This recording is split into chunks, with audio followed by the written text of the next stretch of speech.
Pessoal, bom, eu prometi fazer uma outra interpretação do trabalho de Ares, né? Tô com dificuldade muito grande de expressar o que esse trabalho quer dizer, porque é tão óbvio e natural para nós que fica muito difícil colocar em palavras. Mas eu vou fazer um esforço aqui, já deve ser talvez a terceira ou quarta vez que eu gravo esse vídeo e não está dando certo, mas vamos ver se agora vai. Então é a interpretação de Ares do livro Os Trabalhos de Hércules. E eu vou trazer aqui, então, algumas questões que eu não trouxe na outra apresentação. O primeiro ponto é que Áries, o signo, vai falar que é a primeira consciência da existência divina, né? Então, vai falar também que Áries é o impulso para tomar forma, é o impulso para criar. Áries é o signo do pensamento que governa a cabeça. E aí, quando está falando assim, primeira consciência, está falando então do pensamento, né? No ter a consciência. No caso, na tradição espiritual, a consciência é o entendimento da verdade. Aí faz aquela analogia com a luz, com o entendimento, né? Com a compreensão do que é a verdade, que é a verdade dentro de nós. Impulso para tomar forma, impulso para criar. O que é o impulso para tomar forma? Aí está uma grande chave. E aí, para mim, é a grande dificuldade que eu tenho para poder explicar. Porque tudo acontece pelo pensamento. Então, tudo toma forma pelo pensamento. E a gente tem uma questão, como que surgiu o ser humano, né? Existiam três reinos na Terra, e o quarto, que é o mineral, o vegetal e o animal, e o homem, enquanto reino, começa a existir quando ele começa a pensar. Então, o pensamento vai diferenciando ele do reino animal. E aí ele vai constituindo o quarto reino da Terra, que é o reino animal, né? E isso acontece, então, através do pensamento. Então, tudo acontece através do pensamento. Toda a forma acontece através do pensamento. Eu não sei se isso fica fácil de entender, porque é tão óbvio isso, né? E assim, descreve por si só, é tão tautológico que fica difícil de colocar em palavras, né? Mas o que que isso significa? Por que que a forma está no pensamento, né? Essa é uma questão um pouco delicada. Eu vou tentar usar uns exemplos assim para ver se fica um pouco mais didático, mas também é porque talvez eu não consiga expressar em palavras o que isso quer dizer. A gente, enquanto ser humano, a matéria em si, ela não existe, né? O nosso corpo ele é formado por átomos, e se você for pegar um átomo e outro, entre eles existe um espaço vazio, existe o nada, né? Então, por que que chega nessa densidade da matéria? Porque o átomo vai vibrando, e à medida que ele vai vibrando, vai criando um campo energético, e esse campo vai ficando tão denso com a vibração que ele vai constituindo a matéria. Esse o aglomerado de átomos vibrando vai constituindo a matéria.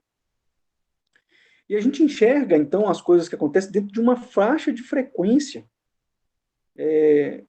que o globo ocular permite enxergar. A gente tem os bastonetes, que eles vibram também da entrada de luz, e aí é nessa frequência de vibração do bastonetes, ele vibra numa determinada frequência máxima e mínima, que permite a gente enxergar a matéria. Então, tudo que a gente enxerga não passa de uma faixa de frequência alcançável ao tônus muscular do olho.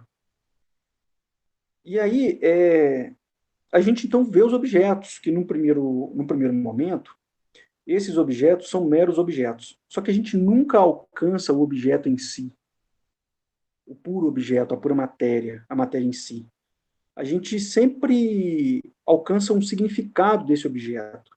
Então, o objeto em si é uma coisa. E o significado que a gente tem desse objeto, ele é uma outra coisa completamente diferente do objeto em si. Então, tudo para nós é uma significação do mundo, é uma significação das coisas, é uma representação, é uma interpretação do que temos. Então, o mundo, as coisas ao nosso redor, o que eu sou, não passa de um sentido lógico interpretado pela mente, interpretado pelo pensamento. Então, tudo que existe, no final das contas, é uma definição que acontece através do nosso pensamento. O nosso pensamento, então, é que cria tudo que está acontecendo ao nosso redor. A gente tem os cinco sentidos do corpo, né? Os cinco sentidos mapeiam o que está acontecendo ao nosso redor. É como se enviasse um código de barras para o nosso cérebro, falando que existe uma sequência assim, assim, assado, que é um conjunto de coisas que está acontecendo ao nosso redor. É como se mandasse um código de barra, e aí o cérebro tem um leitor óptico que traduz esse código de barra, e aí vai no trilhamento de memória, vai nas lembranças, e vê no conjunto de lembranças qual é a explicação, qual é o significado, qual é a definição do que está acontecendo. Então, tudo para nós, tudo que tem ao nosso redor, todo o nosso entendimento, ele é uma definição que temos com base no acervo de conhecimento que a gente tem. Então, a gente compreende o mundo, a gente entende o mundo. É sim, o mundo é um sentido significativo, é um sentido lógico, interpretativo para nós. E é assim que a gente entende o que são as coisas. Sempre baseado nesse conhecimento que a gente tem, nessa lógica da razão, baseada nos conhecimentos e nos saberes que a gente adquiriu ao longo das nossas experiências. E aí, quando eu falo as nossas experiências, a maior parte, eu estou falando das experiências aqui da Terra, mas uma parte, para quem tem a conexão, está baseado nos conhecimentos das experiências que o espírito já teve. Então, é assim que a gente vai colocando o mundo dentro de uma sequência lógica, inteligível para nós, entendível para nós. Por exemplo, eu não acredito que o tempo seja linear, mas o cérebro precisa da organização linear para compreender o que está acontecendo e para dar uma resposta para nós sobre o que está acontecendo. Por isso que eu acho que está tudo dentro de um sentido lógico das coisas, né? E assim, então o que acontece? Tudo depende da nossa lógica conceitual. Tudo então depende do significado que nós temos das coisas. Se eu for dois corpos sobre o mesmo espírito, no mesmo intervalo de tempo aqui na Terra, em matéria, ainda assim, a forma como eu compreendo o mundo vai ser diferente do meu outro corpo, porque as experiências que nós dois tivemos em lugares diferentes, com culturas diferentes, com arcabouços sociais diferentes, com pessoas diferentes, vai ser diferente. Isso por si só, então, já vai criar mundos diferentes para nós, já vai dar um pensamento diferente para nós. Então, o que acontece? Tudo que acontece, toda a nossa vida, ela acontece no pensamento. Ela é uma definição que o pensamento nos dá sobre o que as coisas são. Então, isso mostra, isso traz para nós uma importante sabedoria de que está tudo dentro, não tem nada que está fora, não tem nada acontecendo fora de nós. Está tudo dentro de nós. E tudo se torna inteligível, tudo se torna compreensível, a gente compreende tudo que está acontecendo no pensamento. É o pensamento que constrói tudo, todo o sentido da experiência que a gente está tendo. Então, aí vocês podem perceber que toda experiência que a gente tem, ela, ela é uma imagem, ela é uma construção dentro do universo simbólico que a gente adquiriu para explicar o mundo que está acontecendo. Então, assim, no trabalho de Touro, a gente vê que veio para a matéria, encarnou, está suscetível aos desejos. Isso é a força motriz do corpo. Só que, para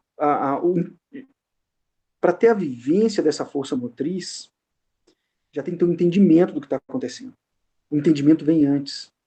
O entendimento é o que faz a realidade existir. O que faz o mundo existir é o entendimento, é a compreensão. E a compreensão, que é o significado das coisas, que é a interpretação das coisas, ela é o nosso pensamento. Ela está ligada ao nosso pensamento. É o pensamento que produz os significados que a gente tem das coisas. Por isso, então, que tudo acontece dentro do pensamento. Por isso, então, que o primeiro trabalho a ser feito por quem quer se espiritualizar é compreender o que o pensamento é capaz de fazer. É compreender, então, o que o pensamento pode fazer. Por isso que o primeiro trabalho é o trabalho de Ares. Tá?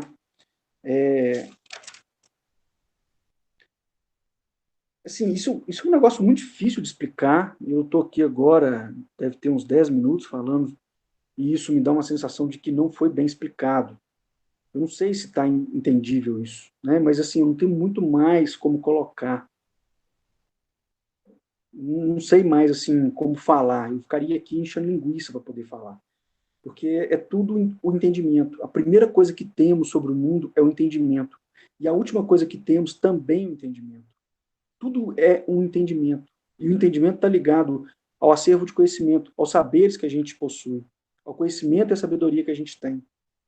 Está tudo ligado, o entendimento que a gente tem sobre o mundo, o sentido do mundo, o entendimento, a lógica, o que vocês quiserem falar, definir, está ligado a isso. Está ligado ao entendimento, está ligado ao pensamento.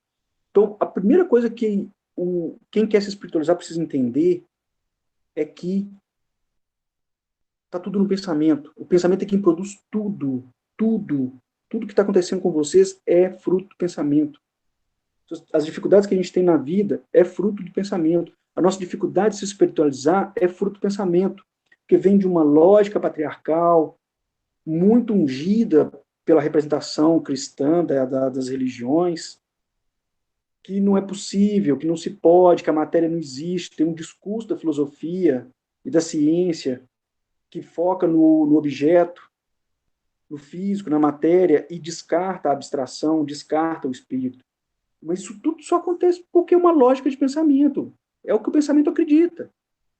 Então, o mundo é aquilo que a gente acredita que ele é, nada mais que isso. É simples assim, dessa maneira. Por isso que o primeiro trabalho que o iniciado tem que fazer é entender que tudo que acontece no mundo é fruto do pensamento, é fruto desse entendimento, é fruto das crenças que a gente tem. Por isso que tem um discurso em umas determinadas linhas de terapia que vai falar da crença limitante, porque tudo é uma crença. E quando eu falo crença, então, eu estou falando de um ato de fé, porque a fé é uma crença, né? No sentido da fé, nesse sentido comum que a gente tem. Né? Depois eu entendo de outra maneira também, mas quando eu falo de fé, é nesse sentido da crença. Tá? É tudo um acreditar. E quando eu falo um acreditar, eu estou falando de raciocínio, de lógica, de compreensão, de entendimento, de conceito, de definição, de explicação. Isso tudo está no cérebro, está no pensamento. Não tem como a gente ver. Tudo que o mundo é só um fruto do pensamento, é uma imagem do pensamento. É isso, simples assim. E por isso que as tradições vão falar muito da metáfora com a luz, como é a luz sendo o entendimento, sendo a compreensão, o Espírito Santo sendo a luz, é a luz sendo o conhecimento, a sabedoria, né? Que é a sabedoria que vai nos libertar nesse sentido, de entender que existem outras formas de pensar, existem outras formas de compreensão das coisas que são formas alinhadas com a espiritualização. E o que esse trabalho de Hércules em Ares vem falar com nós é exatamente isso. É que existem outras possibilidades de compreensão. A gente precisa sair, então, da compreensão que a gente está do mundo da matéria, do mundo da forma, e começar a compreender pela lógica, pela crença, pela definição, pela explicação do espírito. É isso que vem falar com a gente. É interessante porque tem uma frase que fala, no livro, fala assim: a carruagem do sol de Apolo é puxada por cavalos. E o trabalho de Ares são com as éguas reprodutoras, né? E fala que as éguas arremetem à atividade intelectual, ao pensamento. Então, quando está falando que a carruagem do Sol, de Apolo, é puxada por cavalos, está falando então que é a atividade intelectual que movimenta essa carruagem. E quando eu estou falando de carruagem do Sol, tem um conceito muito específico aí. Primeiro, Apolo é um dos principais deuses da mitologia grega. Então, ele já está falando de um grande parâmetro de espiritualização, né? E o Apolo, por ser o deus Sol, é o deus responsável pela existência das coisas. Quando está falando carruagem do Sol, está falando da existência do planeta, do início da condição humana. Vocês sabem o que aconteceu para o planeta começar a existir? A primeira coisa que teve no planeta, você sabe o que foi? Foi um facho de luz. O planeta era uma escuridão tremenda, e aí a vontade divina, por amor, deu um facho de luz. E o que emite luz para o planeta? É o Sol. Por isso que está falando a carruagem do Sol. Está falando o quê? A carruagem de luz. O entendimento. A existência. Então está falando que toda a existência do planeta é puxada pela atividade intelectual. O Sol é o que define é o que rege toda a existência do planeta. Toda a matéria é definida no entorno da incidência solar, porque a incidência solar vai emitir determinadas faixas de frequência e a matéria vai se organizar em vibração em torno dessas faixas de frequência que vão ser delineadas pelo Sol. É tanto que lugares onde tem mais incidência solar, a vegetação é de um jeito, os animais são de um jeito, o povo que nasce ali tem um biotipo, um estereótipo diferente, formas de pensar específicas. Quando a gente vai para o extremo oposto, onde tem pouca incidência solar, a vegetação é outra, os animais são outro, o estereótipo é outro, as formas de vivência são outras, as formas de ser são outras. Então vocês podem perceber que é o Sol quem rege toda a existência do nosso planeta. Está tudo definido em torno do Sol. A Terra passou por uma alteração de frequência e pulou de 8 Hz para quase 22. Isso significa quase 3 vezes mais incidência solar sobre o planeta. Então, isso significa que a alteração do planeta está mudando. Houve uma abertura da quinta dimensão, e o que está acontecendo agora é consequência dessa alteração de frequência. Então, está acontecendo uma outra frequência no planeta. A natureza vai começar a mudar seus padrões. Vocês podem observar que está chovendo mais, o frio esse ano não foi tão intenso, agora setembro está ventando ainda, como se fosse inverno. Então, vocês podem ir percebendo que observem isso, vai alterar toda a frequência do planeta, vai mudar completamente, porque o planeta está recebendo 3 vezes mais incidência solar do que o normal. Então, isso vai alterar toda a vivência, porque a frequência foi alterada. Bom, então, o que está falando? A carruagem do Sol de Apolo é puxada por cavalos. Está falando que a existência do mundo é puxada pela atividade intelectual. Tá? Então, tudo que acontece no mundo está em função da atividade intelectual. O trabalho de Ares, especificamente, vai falar disso, né? Vai falar das éguas reprodutoras. As éguas reprodutoras, está falando, então, quando está falando égua, está falando atividade intelectual. E quando está falando reprodutora, está falando de um aspecto feminino. E tem uma ligação, né, que a mulher é quem dá a luz, é quem reproduz, né? É quem gere. Então, por isso que é o aspecto feminino. E quando está falando que é um aspecto feminino, está falando da matéria, tá? Então, se eu estou falando egos reprodutores, eu estou falando, então, de um aspecto da matéria e de um aspecto de atividade intelectual. Todas as vezes que eu falo da experiência na carne, da experiência na matéria, eu estou falando de uma experiência inferior. Eu estou falando, então, de um centro de inteligência inferior. Quando eu coloco éguas reprodutoras, então eu estou falando da experiência na matéria, né, reprodutor, experiência na matéria inferior, e égua, pensamento, o intelecto. Então eu estou falando de um intelecto inferior. Esse intelecto inferior é o pensamento errado, a ideia errada, a palavra errada. E é o que desvasta tudo, é o que acaba com tudo. Isso vem mostrar para nós, então, que se a gente não começar a espiritualizar, a gente está regido por um pensamento inferior, por um intelecto inferior. Eu acho que seria, né, até redundante afirmar que o racional inferior está acabando com o planeta, né? A gente tem, então, uma concepção no Brasil de que tem que destruir a Amazônia para poder ter uma segurança alimentar, ou destruir a Amazônia por uma lógica de dinheiro. Tem pessoas passando fome porque isso sustenta o recurso financeiro de outros. Então, a lógica que está sendo regida o nosso mundo é uma lógica inferior. E o que esse trabalho vem mostrar para nós é que a gente tem que compreender que essa lógica nossa, o que a gente entende como sendo o mundo, esse mundo da matéria, é um mundo inferior. É uma compreensão inferior da regência de tudo. Então, é um pensamento errado, é a ideia errada, e é o que está devastando tudo. Por isso que a condição humana é tão devastada, é exploradora, mata, agride, né? Tem muita agressão, tem muita raiva, porque está sendo regida pelo pensamento inferior. Então, esse trabalho de Ares é praticamente para compreender que existe um pensamento inferior em nós, e que a gente precisa nos desvencilhar desse pensamento inferior, precisa compreender como funciona esse pensamento inferior e sair desse pensamento inferior e entender uma outra lógica de funcionamento. E que lógica é essa? O trabalho de Ares vai mostrar para nós que é a lógica do espírito. E o trabalho de Touro também, quando Hércules ergue Anteu, que é a serpente, então o que ele está falando? A serpente é o pensamento rasteja na matéria, na terra, a terra é matéria. Então, o pensamento que rasteja na matéria é um pensamento inferior, indestrutível, que Hércules briga, briga, briga, briga, briga, e ele toda hora ressuscita, ressuscita, indestrutível. Qual a única forma, então, de vencer esse pensamento? Pegar ele e elevar, colocar no ar. Elevar é o quê? Elevar para o superior. O que é elevar para o superior? É dar um entendimento do espírito.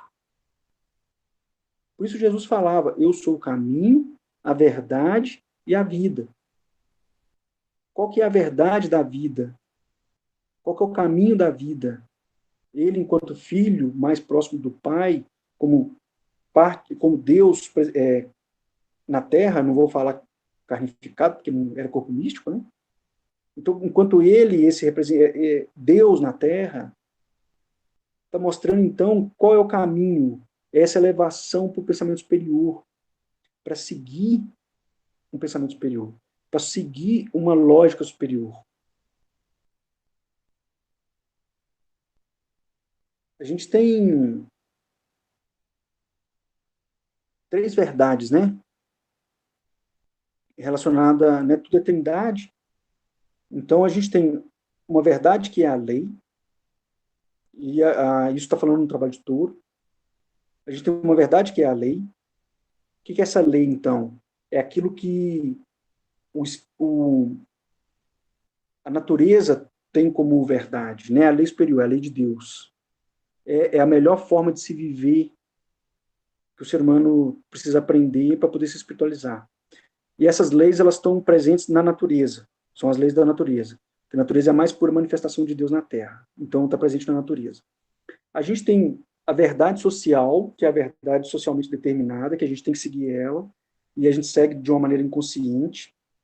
Eu vou até sugerir para vocês verem um vídeo meu que se chama A Estrutura da Verdade, que eu vou falar dessa verdade social.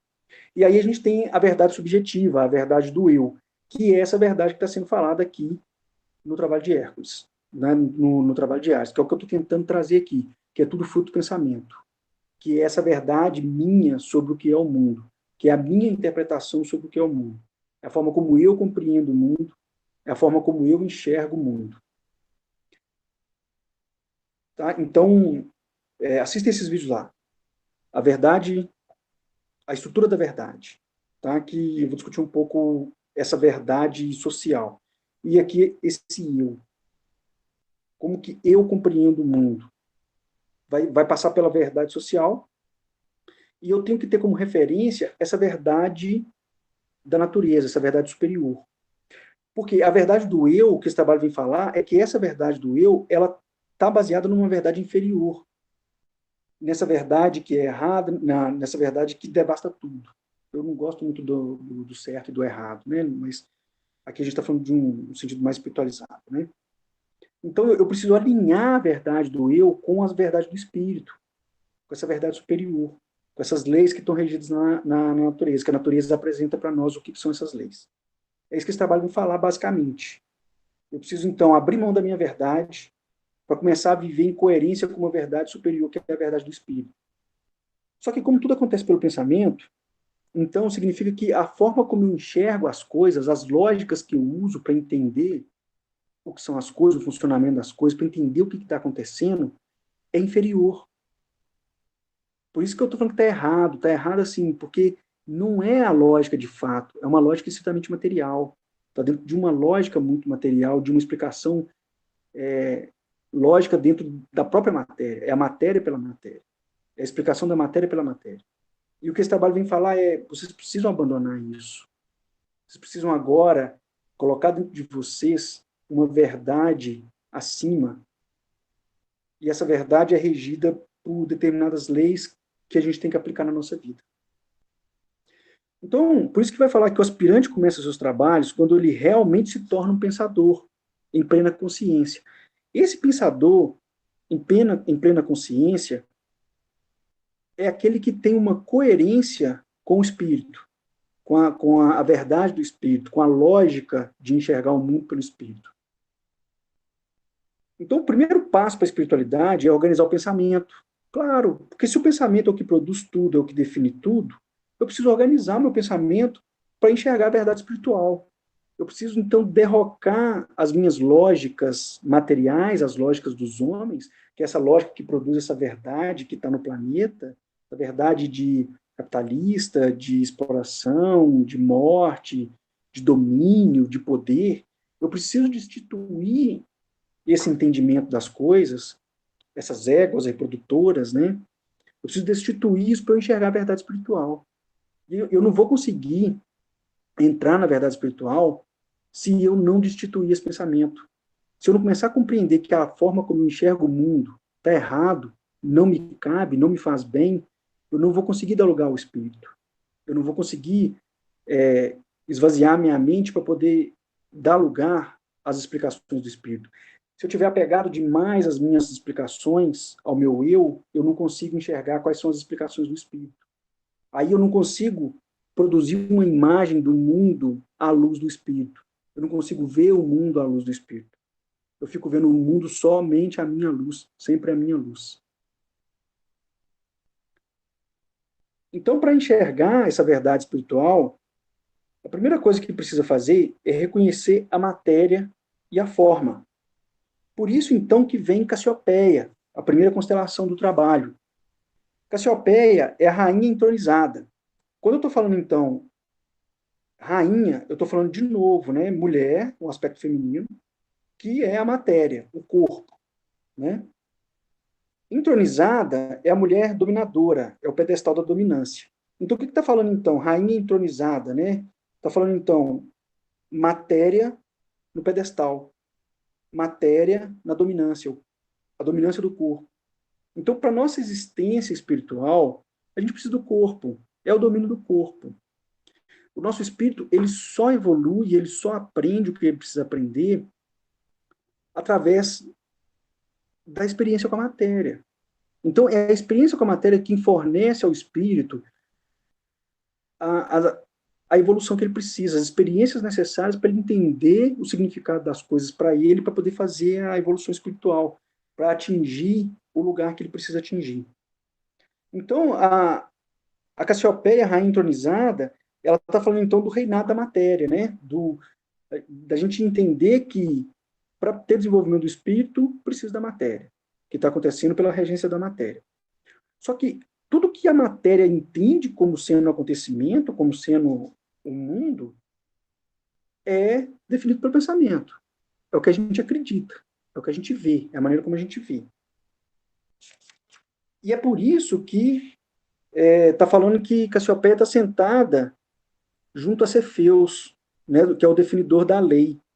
Então está falando o quê? O que é a lógica? Se ela está sentada do lado de Cefeus, que é o definidor da lei, está falando que existe uma lei para a matéria, uma lei para o pensamento da matéria, uma lei lógica do pensamento da matéria, tá?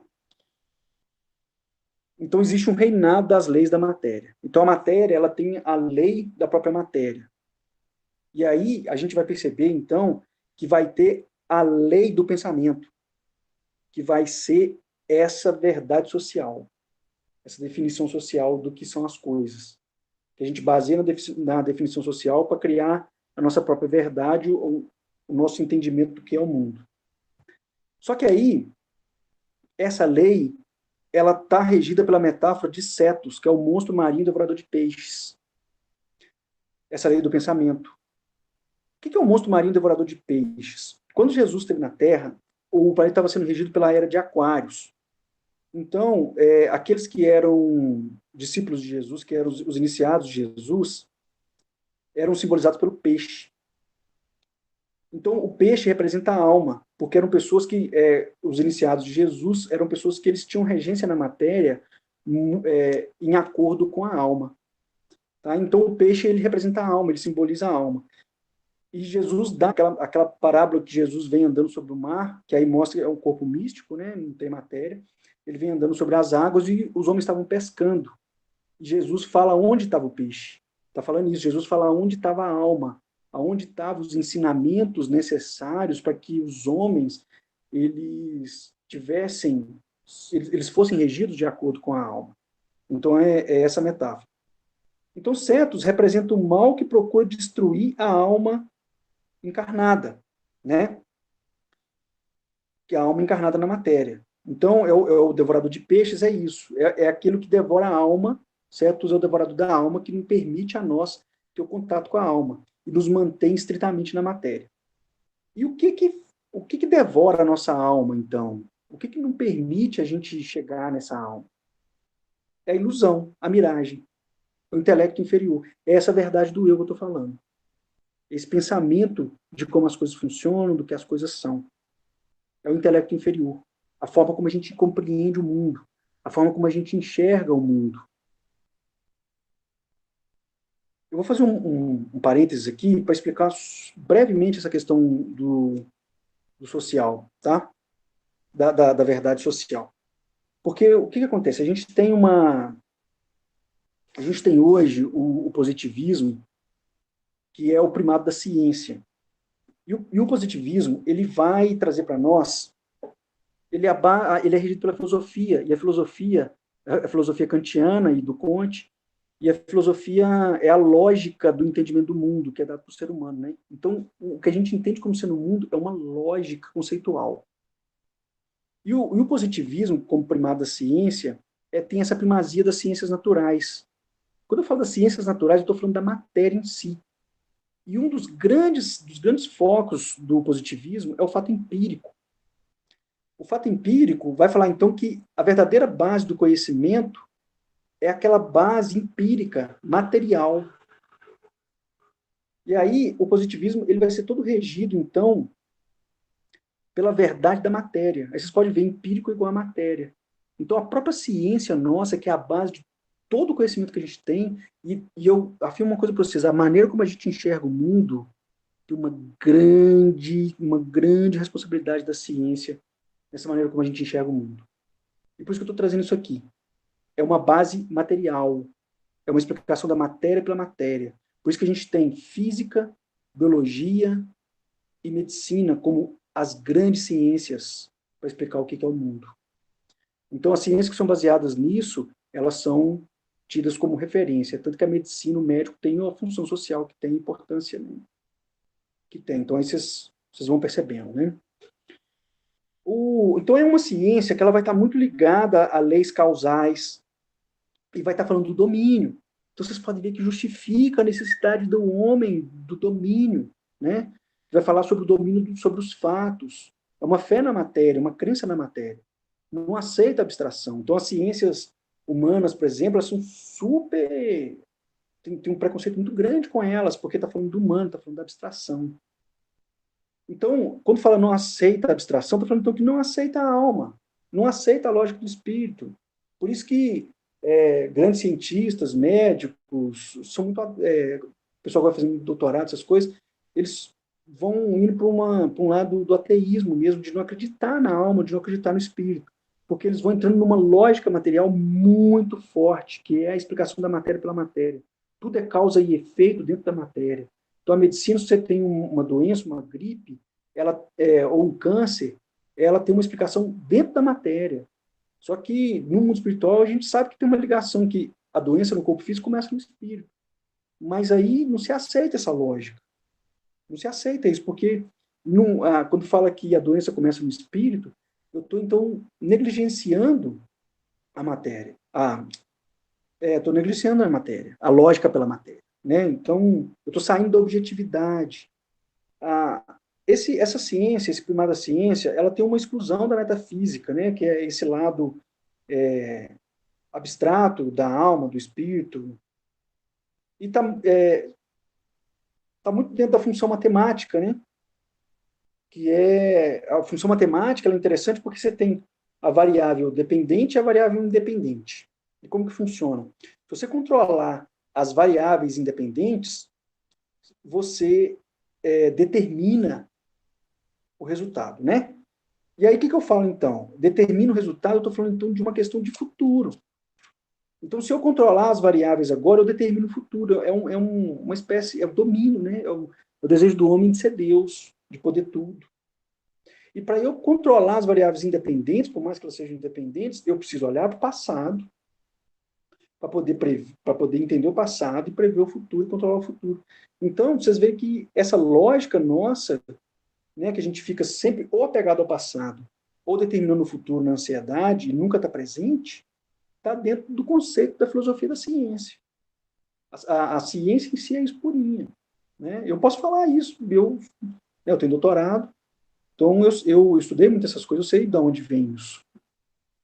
E aí, essa lógica da ciência é uma lógica de um controle absoluto, que vem falar da otimização de tudo, que vem falar da maximização dos recursos, do acúmulo, da produtividade, de ter sempre que ter mais, está muito ao físico, tem um apego muito grande à matéria. Isso tudo é consequência de um pensamento inferior. E como isso está distribuído na nossa sociedade, em forma de conhecimento, em forma de saber, à medida que a gente vai vivendo, a gente não tem consciência disso, mas a gente vai aprendendo isso e vai replicando. Então a gente já vai crescendo dentro desse pensamento inferior, sem perceber, porque é obviedade. A minha dificuldade de explicar as coisas é essa, porque é tão óbvio, é tão natural que falar disso, a maioria vai falar assim, esse cara não está falando nada com nada, está errado o que ele está falando, não tem nada a ver com o que ele está falando. Por isso. Então a gente começa o mundo com um pensamento inferior. E aí vocês podem perceber que dentro dessa lógica toda, eu vou ter, por exemplo, as lógicas da sobrevivência física, do dinheiro, do trabalho para produzir bens úteis, vou ter o conceito de utilidade, vou ter o conceito de consumo, o pensamento linear, a dualidade. E aí, nisso tudo, a alma é abstrata e não existe. Né? Isso tem, gente, um profundo impacto sobre a nossa forma de enxergar as coisas. Eu percebi isso numa experiência na aldeia. Eu e a Marina, nós chegamos na casa de uma mulher para visitar eles estavam indo almoçar, só tinha banana. E aí eles convidaram a gente para almoçar e, tipo assim, sei lá, devia ter uma banana para cada um, vou colocar assim, eles queriam dividir com a gente, só que a gente tinha acabado de almoçar. Quando a gente falou que não queria, quase assim, eles entenderam como uma desfeita. Aí nós explicamos que nós já tínhamos almoçado e tudo, e que a gente não estava com fome. Aí eles entenderam. Aí a mulher falou assim, então, hoje só tem banana.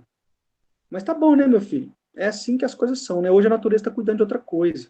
Tem coisa mais importante para a natureza hoje do que a gente. Mas amanhã a gente vai ser importante de novo, a natureza vem e cuida da gente.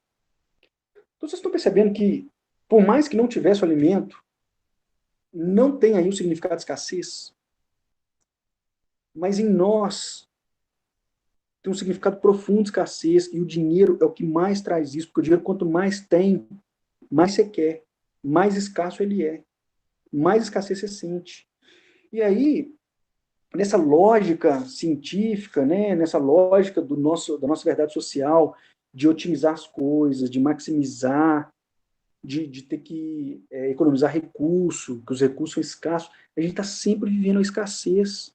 A escassez para nós é um conceito. Lá nos índios existe a falta as coisas. Eles são que têm muito menos coisa material que a gente, mas eles não têm a escassez como significado, como entendimento. Eles não entendem o que é a escassez. Eles não entendem o que é essa falta da maneira como a gente entende. E aí vocês vão percebendo, então, que o mundo é um conceito, é uma definição, é uma explicação que a gente dá para as coisas, ancorada num monte de conhecimento que a gente teve, mas esse conhecimento está tudo inconsciente, está tudo subentendido na maneira como a gente estrutura o mundo, que a gente estrutura o entendimento do mundo. O conhecimento está todo permeado aí. E aí tem os conhecimentos de escassez, de necessidade de trabalho, de dinheiro, o patriarcado, com toda essa questão da exploração, da mulher como objeto, do homem como dominador. Isso tudo está dentro desse conhecimento muito abstrato, que é inconsciente, subentendido, que a gente não tem acesso à livre consciência, pelo menos enquanto não parar para se espiritualizar. E o que esse trabalho vem dizer exatamente isso. Parem o pensamento que vocês têm, a lógica que vocês têm sobre as coisas, entende uma outra lógica. Bom, voltando então, aí a gente entra na terceira constelação, que é Perseu. O que é Perseu? Perseu é aquele que acorrentou Andrômeda. Andrômeda, mulher, matéria. Então Perseu acorrentou a matéria. O que é isso? Perseu domou a matéria. Por isso que fala que Perseu é o caminho da vitória. Porque quando a gente acorrenta a matéria, a gente deixa o espírito entrar. E o caminho da vitória é deixar o espírito entrar. Aí a gente vai para um outro nível de conhecimento e começa a entender o mundo não mais com esse conhecimento patriarcado, da lógica da ciência, da escassez, da maximização, da otimização, do domínio, da meritocracia. E aí a gente começa a entender uma outra lógica, com outro tipo de conhecimento, que é o conhecimento do espírito. Por isso que Perseu vai ser o domador, aquele que subjuga. O que é isso, então, dentro dessa trilogia do trabalho de Ares? É domar o pensamento inferior. Subjugar o pensamento inferior ao intelecto da alma, à lógica de ser da alma. Tá? Então, é destronar o pensamento inferior e entronar a alma, colocar a alma como regente do entendimento do mundo. Tá? Vou abrir outro parênteses, que tem um outro lugar que fala a mesma coisa. O Cláudio falava assim que para chegar no topo da montanha tem vários caminhos, não tem o caminho certo. E todos os caminhos levam até lá. Então tem várias possibilidades de espiritualização. Aqui a gente está vendo uma, mas a Bíblia é outra. Mas não a Bíblia da religião, a forma como ela é utilizada. Vou mostrar um pequeno fragmento. Lá no trabalho de touro, vocês vão ver que para poder resolver as emoções é preciso o amor. Aí você vai vendo, né? Quando, para mim, o grande resumo da Bíblia toda, amarás o próximo como a ti mesmo. Então, de novo, arremeteu ao amor. Tem uma coisa muito profunda no amor aí. Então, dentro da Bíblia, aquilo que mais fala do amor, que tem uma profunda descrição do amor, é 2 Coríntios. E aí, 2 Coríntios, eu vou pegar o capítulo 1, versículo 9. Por que eu estou pegando esse capítulo 1, versículo 9? Nas tradições espiritualistas, o 1 é a unidade, é uma linha reta. E aí, o 9 é a plenitude, a completude. E como Coríntios está falando do amor, então esse versículo, para mim, está falando a linha reta, direto, o caminho direto para a plenitude do amor. Tá? Para mim, é isso que está falando. E aí está falando o seguinte: mas já em nós mesmos tínhamos a sentença de morte, para que não confiássemos em nós, mas em Deus, que ressuscita os mortos. Se a gente for levar isso para o entendimento religioso, nós vamos cair naquele discurso de sofrimento, de aflição, de tribulação, de dor, de superação das dificuldades. Aí vai entender, então, que esse capítulo está falando de Paulo e Timóteo passando um momento muito difícil na Ásia, e aí é isso que dá força para eles, que Deus, então, é que dá força para eles passarem a tribulação, né? Eu acho muito raso essa interpretação, e esse é um versículo que vocês vão achar pouca interpretação na internet, porque é um versículo que não foi dada muita atenção para ele. Mas como tem o 1 e o 9 simbolizando o que ele é, para mim é um versículo muito importante. Então, saindo de toda esse entendimento, né, desse mundo, desse pensamento religioso, a gente vai cair na seguinte interpretação. Primeiro, tínhamos em nós mesmos a sentença de morte. O que significa isso? A matéria. Tínhamos em nós mesmos, claro, para nossa existência é necessária a matéria. Então, estou falando a mesma coisa que está falando lá com Cassiopeia, a rainha entronizada. Então, temos em nós a sentença de morte, porque a gente está na carne. E quando a gente está na carne, a gente está no pensamento inferior. A gente está na vivência inferior. Essa vivência inferior é a sentença de morte porque ela está afastada do espírito. É a morte espiritual. Então, não está falando aqui de uma morte física. Está falando de uma morte espiritual. Está indo para esse sentido do entendimento espiritual.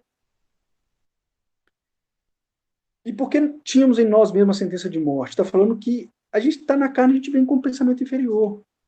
Com o pensamento e a emoção inferior, na verdade, né? Que a gente nasce na condição inferior. E aí está falando que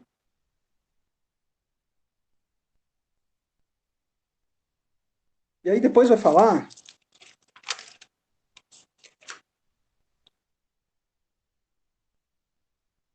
já tínhamos em nós a sentença de morte para que não confiássemos em nós.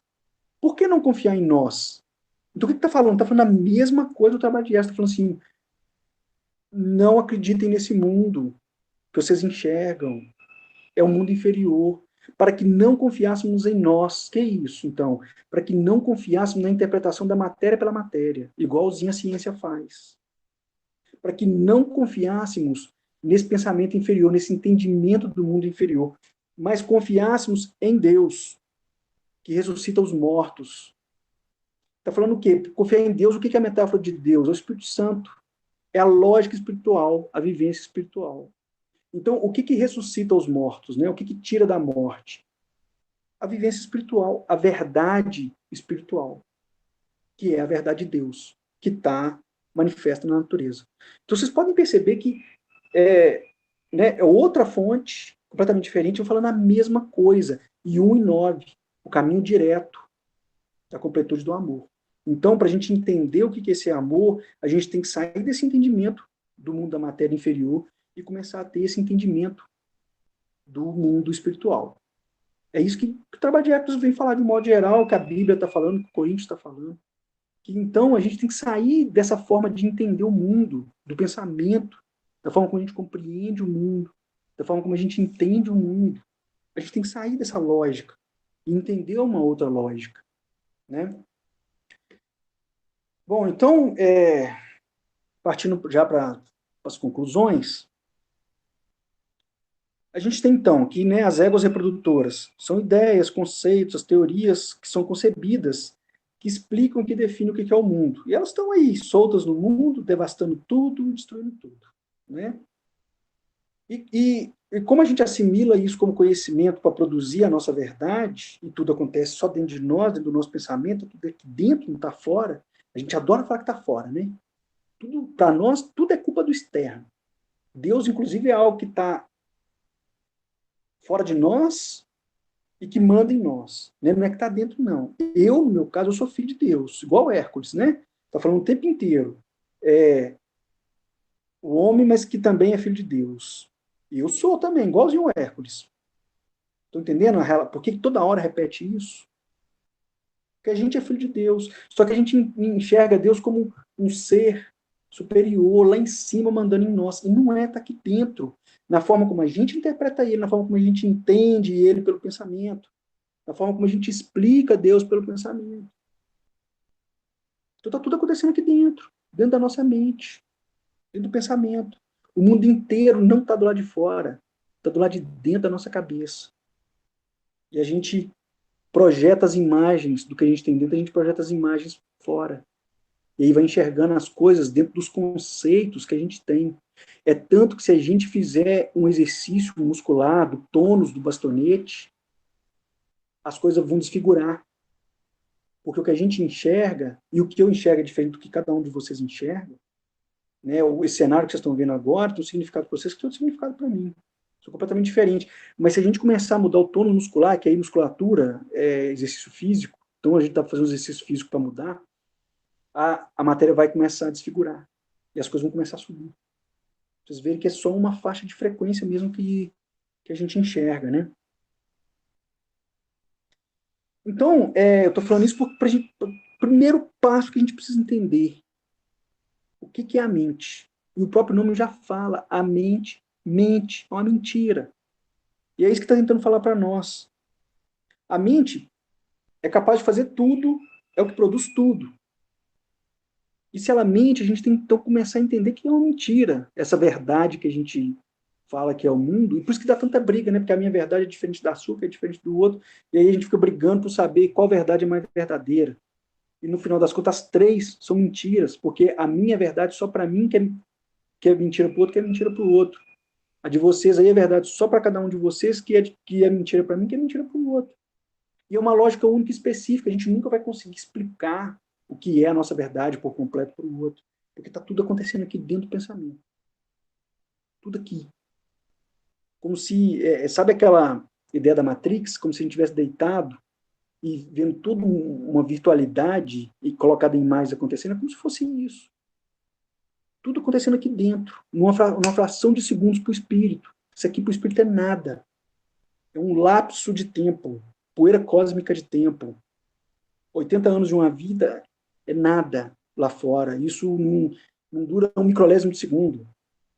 Então, a gente começa a compreender essas coisas, entender que o tempo não é linear, que a lógica que rege isso aqui não é a lógica de ter que ter dinheiro, não é a lógica de causa e efeito, que se eu estou com uma determinada causa, um efeito aqui, eu tenho que ver qual que é a causa física dela. Não é assim que funciona.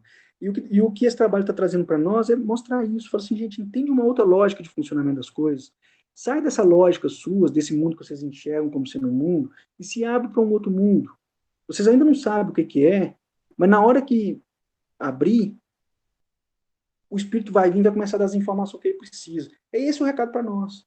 Mas nós estamos tão cheios da nossa verdade, tão possuído dela, tão apegado a ela, e é a verdade inferior da matéria, porque a nossa verdade só fala da matéria, só explica a matéria, e a matéria pela matéria. A gente não explica a matéria pela alma. Pelo menos a maioria, né? Estou generalizando. Não gosto de generalização, não, mas desculpa aí. Então é falar isso, vamos começar a entender uma outra lógica, vamos ver outras coisas, vamos ver algo além do domínio, vamos ver o outro, vamos ver o espírito, o que o espírito está querendo dizer. Tem as vidas passadas aí ensinando um monte de coisa, o que está acontecendo? De uma outra perspectiva. Então o trabalho de Ares é isso, é entender o pensamento, entender a mente, entender que tudo é feito pelo pensamento e que a gente está no pensamento inferior, que a gente precisa abdicar dele para ir para um pensamento superior.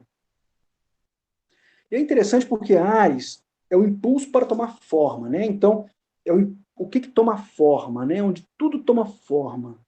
No pensamento inferior, no pensamento original, na lógica de pensar inferior da matéria, né? Mas Ares também é o impulso para tomar liberdade. O que é isso, então? É a liberdade da matéria. É o impulso para se espiritualizar. É o impulso para criar, é a expressão para criar. O que é a expressão para criar? Tudo não é criado pelo pensamento? Então, o impulso para criar está significando o quê? Que a gente pode pensar outra coisa, que a gente pode criar outro mundo, que a gente pode conceber uma outra lógica de funcionamento do mundo. E as imagens vão mudar completamente, a forma como a gente enxerga as coisas vai mudar completamente. E aí, Ares vai falar que onde o sacrifício da justiça é feito. Tem um duplo sacrifício da justiça aí, tá? Primeiro, no final das contas, para a gente essa verdade que a gente entende que é para nós é uma verdade justa. É uma verdade que tem uma lógica que para nós é justo. Então, assim, dentro da lógica, por exemplo, de meritocracia, é justo a pessoa que passa fome, porque é ela que não teve o merecimento de ter o alimento. Né? Não tem nada a ver com a condição onde ela nasceu, nada disso, né? É tudo meritocracia. Eu explorar o outro, eu ganhar em cima do outro, né? O que no Brasil isso é muito comum, a corrupção, eu ganhar em cima do outro, eu ter mais do que o outro, eu pegar o meu benefício em detrimento do outro, é justo. É um critério de justiça no Brasil, né? Então, você vê que a justiça de fato, a justiça verdadeira, onde contempla o outro, está sendo sacrificada, né? Mas em nome de uma pseudo-justiça que para nós é real. Então, o primeiro pulso de tomar a forma sacrifica a justiça divina. E quando a gente tem o segundo pulso, que é o pulso de tomar a liberdade da forma em Ares, aí é o segundo sacrifício da justiça, que é essa justiça injusta nossa. E aí então eu vou ter aonde a justiça vai ser feita. E aí a justiça divina vem então e impera no final das contas. Então, primeiro tem esse sacrifício da justiça divina, depois tem o sacrifício da nossa justiça, e aí a justiça divina. Quando eu falo justiça divina, eu estou falando o entendimento do espírito, né? A lógica do espírito, o funcionamento do espírito. Não a justiça no sentido de justiça que a gente entende. Isso aqui tudo é lógica, né? Tudo é entendimento, tudo é significado. É muito, muito complexo esse mundo do significado. Bom, então Ares vai falar do começo da vida da forma versus o começo da vida espiritual.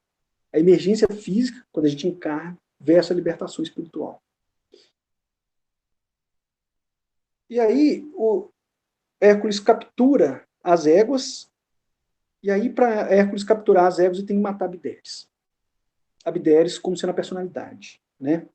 Aí eu pergunto para vocês, como que isso acontece? Como que é possível, então, sacrificar o pensamento inferior, domar o pensamento inferior? Descobrindo a nossa verdade. Por isso que eu gosto da Gestalt. Que a Gestalt é uma forma que a gente tem de descobrir a nossa verdade. Então, para a gente poder ser justo, aí no sentido de justiça, da justiça divina, de ser justo de acordo com a lei divina, a gente precisa sacrificar a nossa verdade. A gente precisa entender que a nossa verdade, ela não é verdadeira e não é justa. Ela é uma mentira. E aí, depois que a gente entende isso, é que a gente vai ter acesso à verdade e à justiça verdadeira. A verdade e a justiça divina. A Gestalt é uma forma, as terapias são formas de fazer isso. Então, meditação é uma forma de fazer isso. Então, tudo que nos leva a compreender a nossa própria verdade, a questionar a nossa própria verdade e derrocar a nossa verdade. O problema é que a gente tem um medo, parece que vai passar por uma dor, é uma sensação de morte, né? Porque tudo que a gente tem é o que a gente enxerga. E isso é a nossa verdade. A nossa verdade é o conjunto de tudo que a gente acredita. É a representação semiótica, significativa, né, de tudo que a gente compreende como sendo o mundo. A gente é isso, né? Tudo dentro do pensamento. E se a gente derrocar isso, é uma sensação de morte, como se a gente fosse morrer. Como se fosse ter mais nada. Aí vai passar pelas dores. E aí a gente entra dentro de um aspecto muito... aí a gente vai para o significado da morte, né? Vai entrar dentro da significação da morte, que tem... A morte rege muita coisa, né? Dentro do que a gente entende como sendo esse discurso social do que é a morte, né? E é por isso que a gente tem tanto medo, porque aí a gente vai morrer, vai passar por um luto. E aí, isso é a transformação. Isso é a transcendência, é esse luto. É esse matar a verdade. Que aí eu aprendi isso com o terremoto. O terremoto, a cidade, toda uma verdade erguida de pé. O terremoto vem, chacoalha e mata tudo, põe a verdade no chão. Só que aí o que eu vi com o terremoto também, que é muito bonito, porque aí tá tudo limpo para erguer de novo. E o que ergue depois é mais bonito que o anterior. Então, nessa metáfora, nessa analogia, esses momentos que a gente tem a luz, né, voltando lá na carruagem de Apolo, a luz, o entendimento, né, o entendimento superior, quando a gente tem esses entendimentos superiores, essa compreensão superior das coisas, a gente morre, passa por um luto, é um terremoto que vem e põe tudo no chão. E aí, então, a gente começa do zero a reerguer tudo de novo, a construir tudo de novo. E isso pode ser, né, através das terapias, experiências que a gente vai ter na vida, um monte de coisa vai levando a gente para esse lugar e para essa concepção, para esse entendimento. Bom, é isso. Espero que tenha ficado um pouco mais claro essa história de Ares, que, nossa, isso tem me incomodado esses dias. Para mim, é muito difícil falar dessas coisas. Eu tenho uma dificuldade muito grande de falar sobre isso. Então tá, queridos, gratidão mais uma vez. Espero que tenha trazido entendimento e que a gente possa mudar o pensamento e mudar a forma como a gente enxerga as coisas. Vamos morrer. É bom.